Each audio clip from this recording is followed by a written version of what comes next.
Hello everybody, the doctor is in the house and today I'm here with Dr. Alexander at South Texas Brain and Spine right here off of 3rd Street. Now we've done a fantastic series with these doctors learning about all kinds of issues that either we ourselves or someone we love has probably dealt with or will deal with in our lifetime.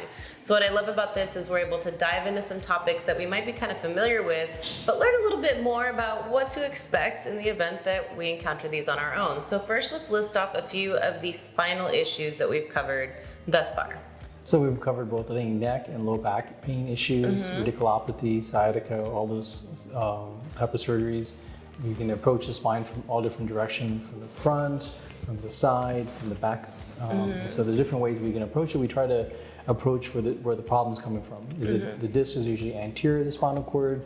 Sometimes you have bone spurs posterior to the spinal cord. So it's not just a simple one approach for it. So this is an example of a spinal fusion. So if you have back pain and sciatica radiculopathy, typically you have to stabilize one or two segments of the spine or whatever the pathology is that cause it to, if you know, typically back pain is causing from excessive motion. Sometimes the facets are rubbing too much. Those are pain originating factors. So you have to stabilize that segment. So here's an example of a L4, L5 fusion. Now these look really big, but these are actually life-size screws, life-size rods. So basically we make an incision over the area that we're working on. Either you can go from the side or you can go directly from the front. We retract the muscles. What hurts in back pain and back surgery is the muscle retraction. The muscle is healing.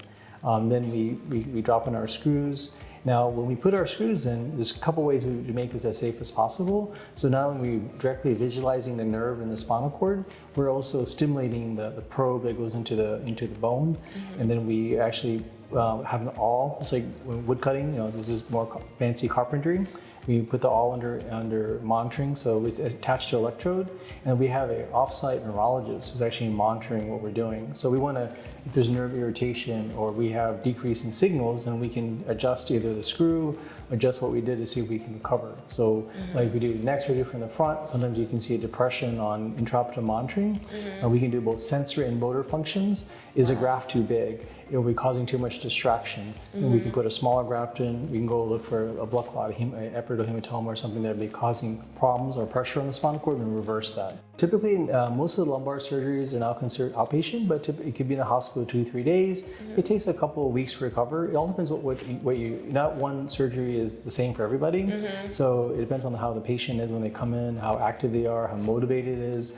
So actually it's up to the patient to get better. They have to kind of push themselves, do the right things, do physical therapy. Following the doctor's orders. Realistic on their expectations. If you have unrealistic expectations, you won't be happy and the patient won't be happy. So we want to make sure they're also putting their 100% effort into the healing process also. Very good. Okay, well thank you for giving us that reassurance. Again, these procedures can be really intimidating, but knowing that there's even more technology so that these doctors can know more about what they're doing and prevent future issues is really helpful as well. So if you're interested or if you need help, find our friends here at South Texas Brain and Spine. The doctor's in the house, let them know that Coastal Living sent you. Thank you.